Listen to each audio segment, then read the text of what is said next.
So you're only as good as your teacher. So spend some money, hire a great coach, and you'll have a better chance of success. Hello, it's Robert Kiyosaki, and a very important program to you for you today. It's about how you can, should I say, accelerate your financial education. And I'll say this up front is my rich dad was my coach. I mean, he talked to me constantly. He coached me from the time I was about 9 years old till I was in my 30s. And so all professionals have coaches. Amateurs don't. Like even Tiger Woods, greatest golfer on earth, had a coach, and amateurs don't because they think they can save money. So that's my way of saying you'll be given an opportunity to step it up. You know, you can listen to all the data in the world, but if you don't do something different, you don't hire a coach, then you're wasting your time and my time for just bringing this program to you. So if you're going to sit here and just have, an entertaining time, like my family, this is so entertaining, I got so much data, but you don't do anything different, then you're wasting my time and your time, and you're probably going to get smashed in the next few years. So we're a very special guest today, a dear friend of mine. I got through school sitting next to the smartest girl in the class, and her name was Sylvia. And I was sitting next to Sylvia, and every time they didn't answer, I leaned over and I asked Sylvia. In school, that's called cheating. In capitalism, that's called cooperation. So I'm always cooperative, and I'm always honored to have Nomi Prins here because she understands this is a woman of action. She has done it. She is not sitting there in a classroom at MIT or Harvard studying academic or finance theory. She's actually worked on Wall Street. She's traveled the world. She's checked out the banks, the central banks of the world. She knows what she's talking about. And I read her book and it blew me away. I was sitting up in in Alaska, reading her book going, oh my God. But she knows what goes on behind the scenes of that fake guy, Powell and Bernanke, all these central bankers. And you listen to CNBC and Fox News and all this, don't fight the Fed. Well, you should fight the Fed because they're ripping you off. So I'm very happy to have Nomi here because she actually takes action, more than most academics do. And she knows what she's talking about. So we're going to have a great discussion today on why the Fed is one of the biggest criminal organizations going. It is criminal what they're doing. So with that, I'm very honored to have a dear friend of mine, one of the smartest people I know, Nomi Prins. So welcome to the program, Nomi. Could you tell us what you found out of why you traveled the world to see the central banks, visit the central banks?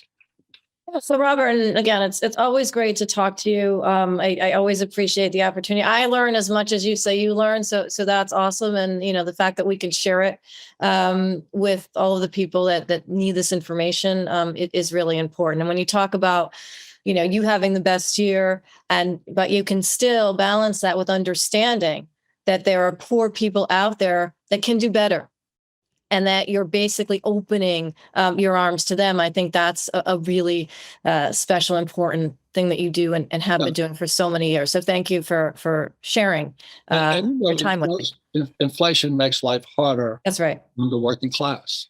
That's right. So the reason I travel, and it's actually a part of traveling to central banks is also traveling to countries and seeing how people are actually living and how they're impacted by things like price inflation for numbers of years. I mean, I started talking to central banks in the 90s. I didn't just start when everybody started paying attention. I've been doing this for decades. And what I've discovered as things have evolved is the power of central banks around the world, whether that's the People's Bank of China, the Bank of Japan, the European Central Bank, and of course, the Federal Reserve has only increased. Talk about inflation. Their power inflation has gone off the charts, particularly since the pandemic. Now, it was already very high since the financial crisis. What the Fed can do is create money out of nothing. Now, people say that's electronic, that's printing money. They're not printing. They are fabricating. They're manufacturing money that has no connection to actual worth, to actual value, and certainly to the actual economy. And the reason they are able to do this, one, because Wall Street and basically Washington created the Federal Reserve Act of 1913 to enable them to have that power to help Wall Street and Washington to look good because Wall Street has helped when it needs it, but also because there was never been a limitation to how much fabrication of money the Fed can do. And every time you fabricate money, I can't, you can't, we make money, right? That's different than fabricating it out of nothing. You're investing in real estate. It has a return. You bank it, you move on. That's doing something actual. The Fed doesn't do that, right? The Fed creates it from nowhere. And the problem with that is the more that money is pushed into the system without an actual source, without having done anything to get there, right? The more that happens, the more devalued money actually is. And so what happens is we have all of, I call them distortions between financial assets, paper assets, and physical assets. Whether they be what people actually have to put in their tanks, like you're talking about the high price of fuel, whether it is gold, whether it's copper, whether it is real estate. These are physical assets. And they are basically hampered by what the Fed is doing by blowing up money. And it's not just the Fed. This is something that's happened throughout the world since the financial crisis and then the compounded effect of the pandemic. There is $31 trillion of fabricated money attached to no economy, to no investment, fabricated money, just with the four main central banks of the world, the Federal Reserve, People's Bank of China, European Central Bank, Bank of Japan, just four. If you add all the other ones in there who will follow the Fed, who want to basically do what the Fed is doing to basically incur favor on that basis, it's $41 trillion of just fabricated money that deflates the value of money. We've inflated the prices of real assets, and that's where this distortion has gotten just so out of control. Right. What Nomi's talking about here, if I produce this marker here, I'm producing a product and I sell it. That's money. But they don't even have to produce this. They just produce the money. Right. And again, is what Nomi is talking about is 1913 was the Federal Reserve Act, but it was also the start of the IRS. Right. Because the dollar and taxes go hand in hand. And so that's why I say the rich get richer, the middle class pays more taxes, and the poor starve because food is a tangible asset. And, I have more than enough money, but I'm in shock. I was at Safeway last night going, how do people afford this stuff? So that's why, I love and trust Nomi because she understands how the central banks operate, and central banks. I mean, isn't central banking more Marxist than capitalist, Nomi? Yeah, central banking, and particularly with the Fed at the leadership of that hierarchy of all the central banks in the world, is again not working, and it's also not investing. So it's doing really nothing to produce the money it has produced. Like, again, I mentioned it was fabricating it. And as a result, it distorts everybody's relationship to the economy. It is what increases anger amongst poor people and amongst the middle class because their money isn't going far enough to basically pay for the inflated prices of the things they need in their lives to move forward or just to even stay in place. And that increases the anger. And you see this throughout the world. It's not just even in the United States, but it emanates. It does emanate from the Federal Reserve because other central banks really do take their cues now. I mean, they're not necessarily supposed to, but in these last few years in particular, and since the financial crisis, this explosion of money creation has been really headed by the Fed with no limitations. You talk about, Robert, that there are limitations put upon people in terms of how they can potentially behave or, what they can do or whatever that is. There are no limitations put upon the Fed. And as such, they are basically sort of, they are a criminal organization because they're not involved in the creation of anything real. And as a result, it hurts people who are in that actual real world. And this is something that I don't see changing because there's no beatback. Federal Reserve Chairman Jerome Powell, right? Apparently he has his wealth has gone from $25 million to $60 million in just the last 2 years. Now you sit back and you're like, okay, fine, Powell, awesome, great for you. But how did he do that? Well, basically, he's at the head of the organization that can actually create its own wealth out of nowhere. So when the Federal Reserve has a policy of creating money, it basically gets inhaled by Wall Street. It gets borrowed against, debt accumulates. The financial markets do rise, but it's all basically, predicated on this paper creation. And then Powell is in this position where he can create the money that allows him to become rich without actually doing anything but creating the money, right? So it's this complete circle whereby Powell gets rich, and he's invested in the same companies that he's basically providing free money to. It's a brilliant gig. I mean, if you think about it, I'm sure you work way harder, Robert, to make your money than Powell is doing right now by just putting some policy in place that he has 100% power to be able to do. Well, I do it legally. And there's a difference, because weren't some of those Fed guys caught for insider trading? Well, and that's the thing. Yes.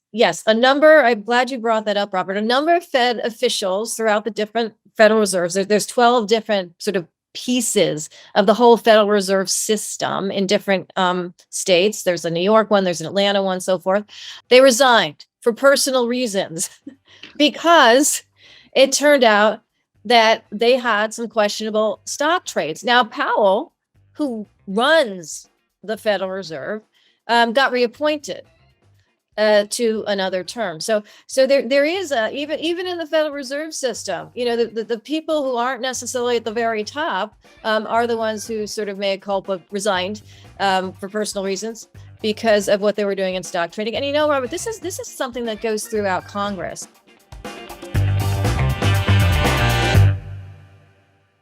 Are you getting richer or poorer? Because right now, the rich are getting richer while everyone else falls behind. Why? Fake money. The government prints trillions of dollars, inflating your savings while the rich move their wealth into gold and silver. Gold is surging, silver is skyrocketing, the smart money isn't waiting, they're getting out of dollars before the next crash. And here's what most people don't know. You can legally move your IRA or 401k into gold and silver, 100% tax and penalty free, with my friends at Priority Gold. This is how the rich shield themselves. They don't save fake dollars, they save real money. So don't wait. Get Priority Gold's free wealth defense guide now and see how to move your savings into something real. Text GOLD to 24999 or go to PriorityGold.com right now. Text GOLD 24999 or visit PriorityGold.com and get your free, no obligation wealth defense guide. Because waiting makes you poorer, taking action makes you rich. And that's what's happening to America. So that's why I have tremendous respect for Nomi, because she doesn't talk about it. She worked on Wall Street, she traveled the world, she knows how they play the game. And the game is rigged against the middle class and the poor. And the middle class is soft. I've never seen so many soft people in all my life. I've never seen students who complain if I say something that triggers them. I'm just shocked. So the point here is this: the reason I want to talk to people is it's not that I recommend real estate. So investing in real estate makes a lot of sense. Investing in real, right? In a place you can live in, you can rent out if you need to, you can, sort of accumulate something physical is tremendously important. It's more than half of my portfolio, probably 60-70% of my assets are in real estate. And I think this is something where even if people can get a tiny foothold in, and I don't know what you think of this, but in the UK, for example, because things are so inflated and so high and young people can't afford to buy anything, they're actually pooling together like shares in apartments just to get their foot on the ladder. And I think that them just even getting in, if they can't afford an entire apartment, to get into the real estate ladder. You don't want to be living on the streets. Look, at the end of the day, even if it's small, even if it's shared, getting in there means that at least you'll have a home you own over your own head, or you'll expand and have 2 homes and rent one out, or you'll expand and have 20 homes and rent 19 out, whatever it is, that you have a path for those of you, this is my concern, Nomi. If the stock market comes down and you guys are all young, it wipes out the old guys, the baby boomers. Because the stock market was only the game after 1974 when the 401k was invented. So we have a 60 million, I don't know how many baby boomers in America and throughout the world, because you see the world. If they raise their prices, all these RRSPs in Canada, superannuations in Australia, and 401ks and IRAs in America, they get toasted. And the way I see it, because I'm a pessimist, I'm a Marine pilot, the way I see it, my generation of boomers, they had the easiest of all generations. You know, when Nixon took the dollar off the gold standard, there was inflation in 71. The baby boomers got rich really easy. The stock market crashes. My generation, the boomers, they're homeless. They're going to move in with their kids. That's why I love having you on the program, because you have taken action. You have traveled the world. You're not an academic who sits in a classroom. I've been to those favelas you talk about, Robert. In fact, during COVID, I was out in Brazil, really getting a sense for what was going on. I probably traveled more during COVID than most other people. I was in Colombia looking at District 13. I mean, there was all sorts of things, but to get that sense for what you're talking about, that gap, and how can people close that gap, right, for themselves? And that's through education, and that's through action. It's really just that simple. And now, not now. Yeah, just now. Now. No, right. Don't wait. Right. Because I think you know it and I know it.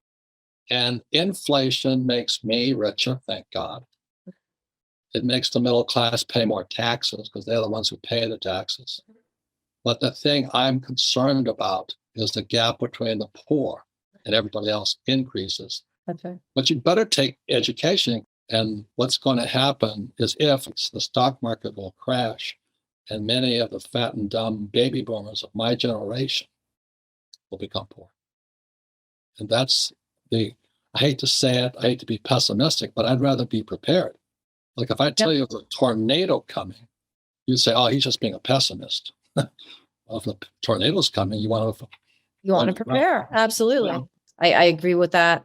And basically utilize that money for real assets, real estate, investing in things like copper that build, and just different kinds of physical assets or physical metals or physical tangible items that people can use. No matter what else you do, no matter what else you decide to do, is really at the core in our world, and particularly where we're at today, of what's going to make you secure, financially. And so I look at it like there's a lot of issues out there, right? We could sit here and talk about any side of any issue forever. But what I like to do is get pragmatic. And what I like to do is explain to people how money's working, who's making it work for them, and how you can make it work for you. It's very, very simple. My experience digging into that and knowing about it and having experienced it from Wall Street to talking with everybody in Washington to being around the world to central banks, all of that is what allows me to dig into and explain that for people. But at the end of the day, to me, being pragmatic about money is what makes and can make people more secure. And learning how to use money. And I get when people don't have money, the last thing you want to do, you don't have the patience, right, to learn about money sometimes because you're worried. You have real worries. Your food prices are at all-time highs, right? I mean, you're concerned, and that is legitimate. And so the last thing you want to do is sit there and spend time, making yourself read things or think about things that you can't eat, right? But it's so important. You basically have to step out of that mentality and understand money, learn about investments, learn about real estate, and help yourself. Right. Well, the reason I started this whole program saying that this is not an educational program. I am speaking today. I want you guys to hire a coach so you have a better chance of success. Right. And my family, oh my God.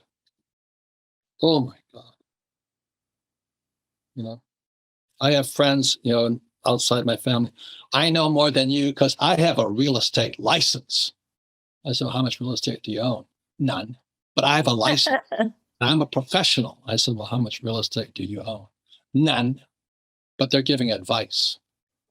So please share me. The reason I pitch coaching and all that is my rich dad was my coach. He slapped my head until I was 35 years old. I may have slapped my head, not really slapped me, but said, hey, wake up. Wake up. Did you check this out? Did you check that out? Did you do this? Did you do that? So you're only as good as your teacher. So spend some money, hire a great coach, and you'll have a better chance of success. And the reason I love and respect Nomi so much is she is a woman of action. She's not just a teacher standing from a classroom. The idea of having a coach and having one is money so well spent, because you're basically leveraging off of someone else's experience. You're going to be able to take action.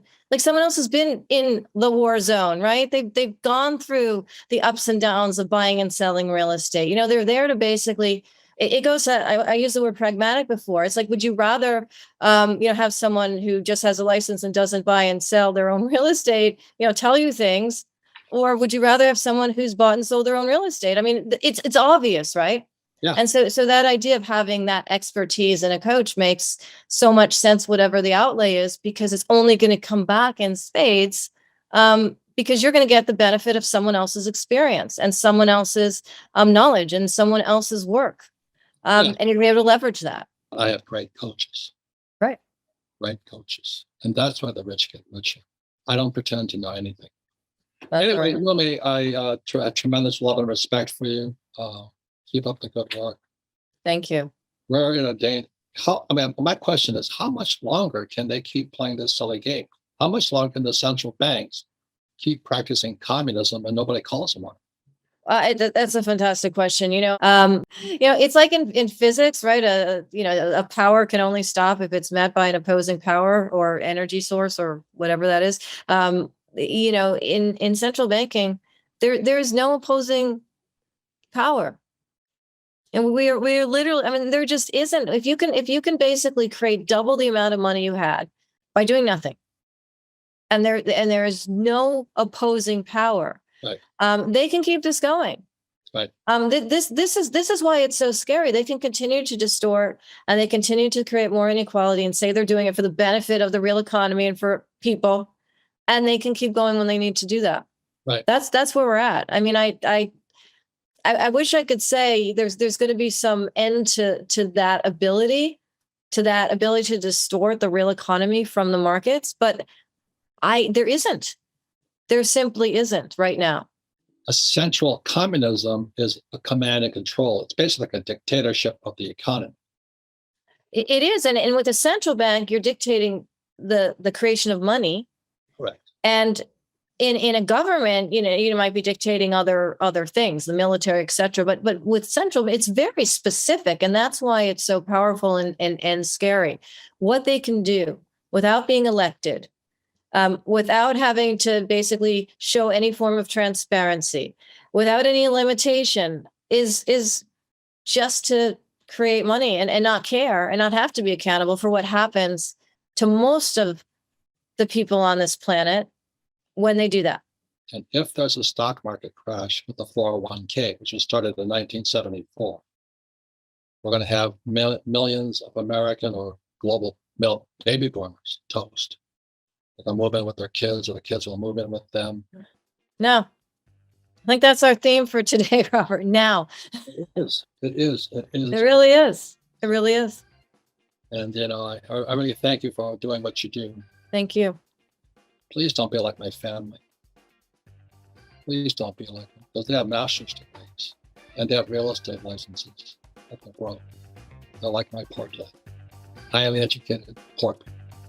Don't be one of them. Thank you all very much. This podcast is a presentation of Rich Dad Media Network.